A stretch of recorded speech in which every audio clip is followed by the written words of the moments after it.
This family is living in a time where a severe water shortage has destroyed the country, and the desperate struggle for survival is about to make their lives very complicated. In the future, the United States is experiencing a severe drought, which has caused wars to break out between entire states over water resources. People fight and kill each other over water. In this barren wasteland, a man named Ernest Holm does the job of delivering supplies like magazines and booze to the watermen, a government-backed group which holds total control over distributing the water extracted from deep wells. One day, Ernest is out for a delivery when he sees two men trying to break into a well that he uses for extracting water. He takes out his gun and fires a warning shot, but when the men try to shoot him, he has no choice but to kill them. His son Jerome arrives, and the two continue their delivery, carrying the supplies on a donkey. Next, they arrive to meet the watermen at a well, and Ernest warns Jerome to keep quiet during the transaction because these men are dangerous. While delivering the supplies, Ernest asks the men where the water from the well is going because it's not reaching his farm. The men tell him that the water is meant for industrial farms. Ernest insists that his land is fertile. It's just dry and needs water. The watermen tell him to mind his business and focus on delivering supplies. Where the water goes is their prerogative. Next, as Ernest and Jerome are going back home, their donkey falls, and Ernest sees that there is a severe wound in its leg. Realizing that the donkey will no longer be able to carry its own weight, let alone supplies, Ernest puts it down. Jerome cries and apologizes to his father for it, but Ernest says he should not apologize for this. The two arrive home, where Jerome's sister Mary lovingly serves him a paste which is supposed to taste like burger and fries. Ernest asks what's on the menu for him, and Mary does not seem to have a soft spot for him. While Mary washes the dishes with sand, Ernest tells her that they're going to see her mom tomorrow, but Mary tells him that she won't be joining. Later at night, while Ernest listens to the news on the radio, someone comes to pick Mary up on a motorcycle, and she sneaks out of the house and rides away before Ernest can stop her. The next morning, Ernest and Jerome arrive at an auction to purchase a robot carrier for their supplies to replace the donkey. A young man named Fleming bids against Ernest, causing him to bid way too high and go into debt. Next, Ernest and Jerome arrive to see Jerome's mother, Elizabeth. She's completely paralyzed, but there is a machine at the hospital which allows her complete physical ability when her family visits. Afterward, Ernest and Jerome arrive at the station to fill up on water out of what was previously a petrol pump. Ernest drinks some straight from the pump. There's a boy named Robbie standing there begging with his wife and newborn baby. Ernest tells him that he'll help him out as much as he can, but he needs to stop using his wife and baby as bait to get people to give him water. Robbie says that if things get any worse, he may have to consider selling his baby, and Ernest reprimands him strongly for this too. Jerome and Ernest return home, and Fleming arrives on a motorcycle. He asks to rent out Ernest's robot carrier. Ernest doesn't trust Fleming, and says that if he can get a guarantee from his father, the man who sold the robot to Ernest, then he can take it. Fleming doesn't want to do that. He says he should be running Ernest's supply route because he can actually convince the watermen to irrigate this land. Ernest doesn't have what it takes. Ernest tells him if he wants the job, he can apply for it like everyone else. Fleming isn't happy. Before leaving angrily, he asks Ernest if he's even told his kids what he did to his wife back when he had a drinking problem. Ernest doesn't answer.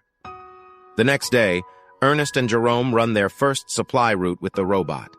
Ernest tries to talk to the watermen about irrigating his land again, but they refuse him. Next, Ernest tells Jerome he's worried that Jerome has no friends or a girlfriend. He says he met a girl across the border and he told her about Jerome. She's interested. Jerome is hesitant, but Ernest tells him that he can't spend his life waiting around for the right person and the right moment to show up. If he feels something, if he wants something, then he should act. Waiting is a disease. Jerome understands. The father and son are driving when they see Fleming drive toward their home. Upon returning, Ernest talks to Mary and says that he doesn't want her dating Fleming anymore. She is outraged and doesn't understand why he would ask her to do something that will make her hate him. Why does he punish her for being happy? Ernest explains that it's not punishment, it's protection. She storms away. She asks Jerome for money so she can run away, but Ernest stops her. Enraged, she yells that Ernest is a failure of a man. He has failed his family. Ernest grabs a hammer and nails her window shut so she can't escape anymore. Afterward, he falls off the wagon and starts drinking again. The next morning, Jerome and Ernest discover that someone has broken in and stolen their robot. Ernest immediately suspects Fleming. He arrives at Fleming's house and meets his father. His father tells Ernest that Fleming is very passionate about irrigating this land and reviving it. Ernest casually asks if Fleming is around today, and his father mentions that he's got some supply route job, confirming Ernest's suspicion. Ernest arrives in the mountains to find Fleming, but ends up running into the watermen, who are incredibly angry that he hasn't brought their supplies.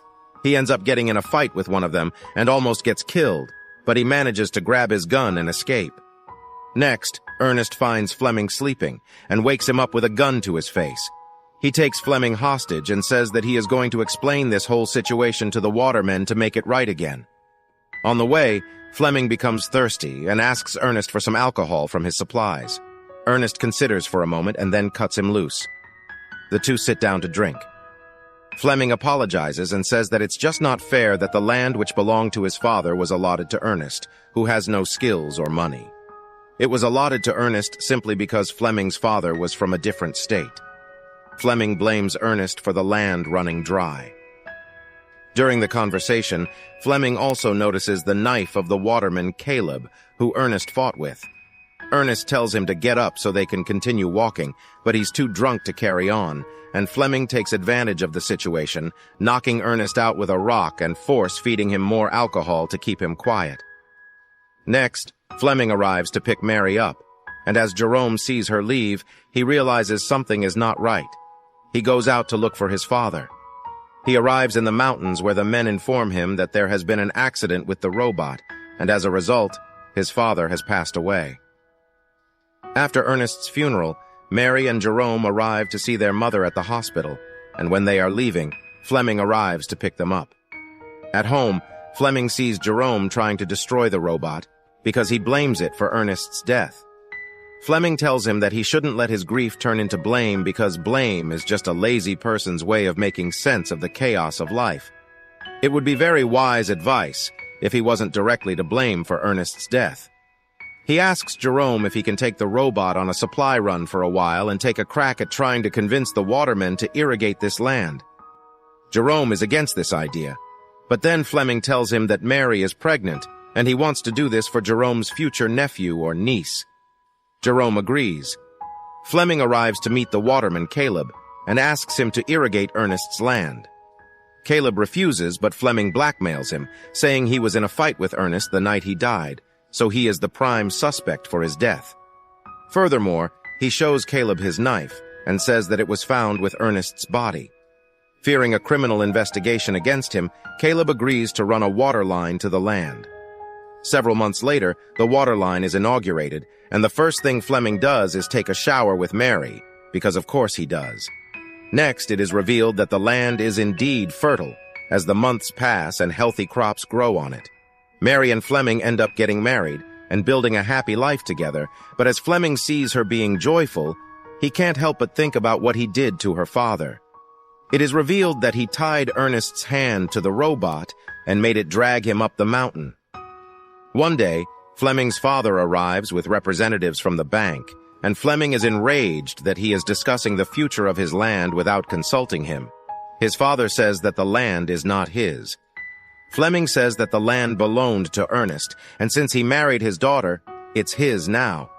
His father reveals that Ernest's land belongs to the bank. It was in foreclosure for years, but since no one wanted it, Ernest never moved. However, now that the land is irrigated, there are many interested parties.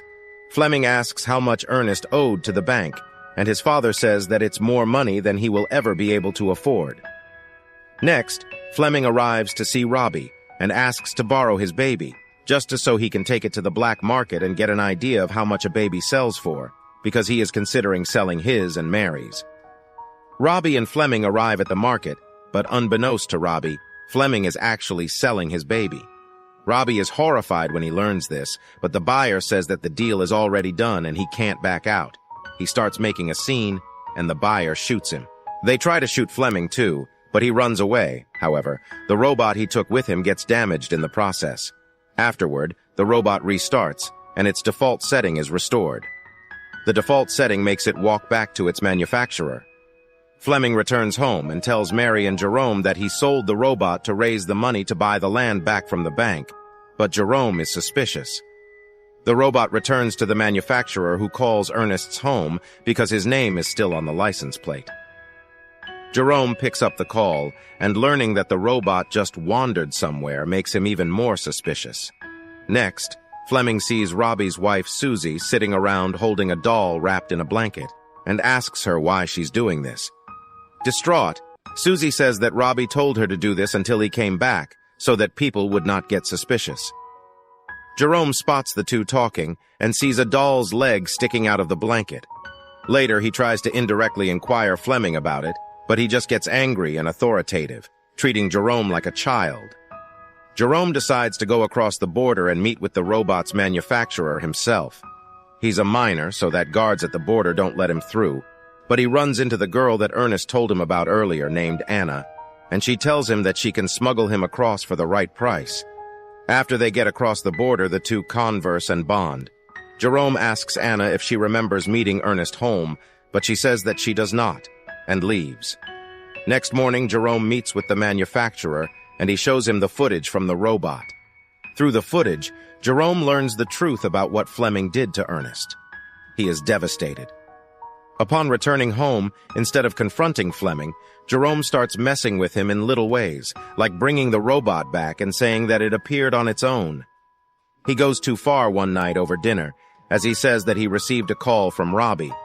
Fleming, who knows that Robbie is dead, realizes that Jerome is up to something. Next day, Fleming receives a letter from Robbie saying he's alive and wants to meet. Now, Fleming truly starts to believe that Robbie survived. He arrives at the place where the letter asked him to come for the meeting, but he falls into a trap, and it is revealed that Jerome set the whole thing up to kill Fleming.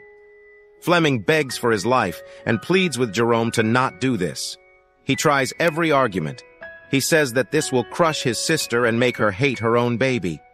He says that what happened with Ernest was an accident. Finally, he says that they need to stop this cycle of blame, and it ends with Jerome. At last, Jerome snaps and shoots Fleming in the head. Next, Jerome arrives home where Mary is worried sick that Fleming hasn't been home for 2 days. Jerome doesn't tell her the truth, and just says that she should wait.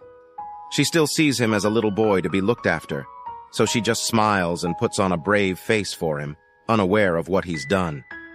Jerome decides to spare her the pain of finding out that her husband killed her father, so he erases the entire storage of the robot.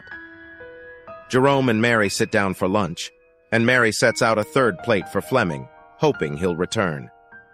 As she prays before starting her meal, Jerome glances at her, realizing the knowledge that he'll have to live with all alone for the rest of his life. The end. Thank you for watching. Be sure to like our channel and subscribe if you enjoy content like this. Also, let us know what movie you would love us to recap for you.